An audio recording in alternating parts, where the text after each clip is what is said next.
Mr Chair. Sue Moroney. Thank you, Mr Speaker. I rise to take a call on the Radiation Safety Bill at its second reading, and am pleased to do so to offer Labour's support also for this bill.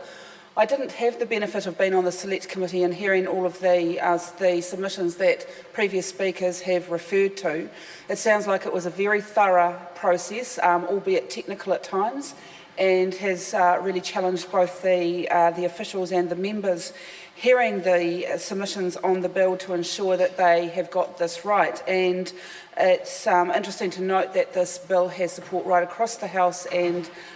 therefore I think that's an indication that the Select Committee has indeed done its work well and has got the technicalities of this bill correct. Mr Speaker, this appears to be a bill where the government is responding, one of those few times that this government is responding to recognising international best practice,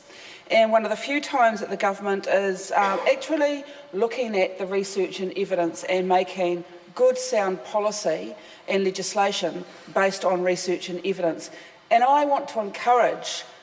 the national government to learn from what they have done here and apply it in a range of other settings, because there's a bill that has gone through this House in the not too distant future where they have ignored international best practice when it comes to safety, where they have ignored the research and evidence, and where they have gone looking for a political solution and ended up telling us that worm farms are more dangerous than cattle farms. So I think this is an example that the government should learn from about how to do it properly. If they really are concerned about safety issues and they're genuine about it and they want to make progress on it and they want to have the full support of this Parliament, then actually looking to international best practice, learning from it, hearing the research and evidence and acting on it properly without the political overlay and the political undermining of genuine safety,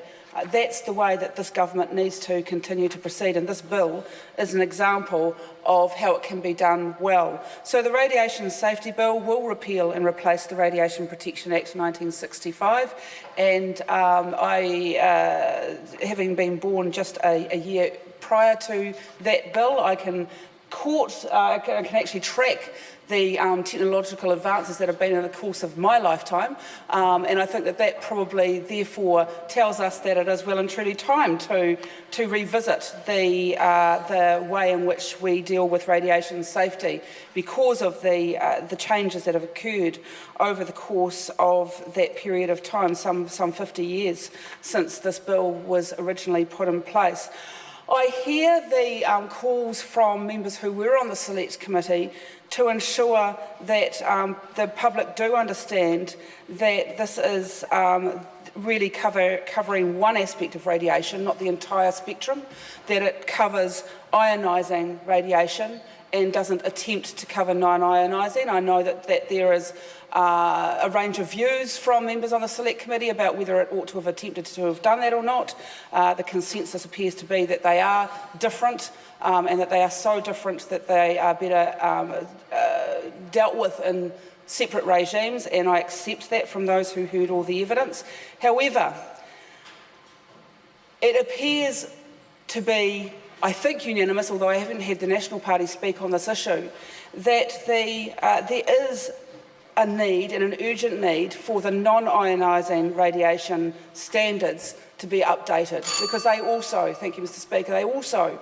have not been updated for some period of time. And it makes absolute sense to me that if this House is investing its time in updating the ionising radiation safety legislation, then it needs to very quickly turn its attention to the non-ionising aspects that are not covered by this bill. So, in summary, Mr Speaker,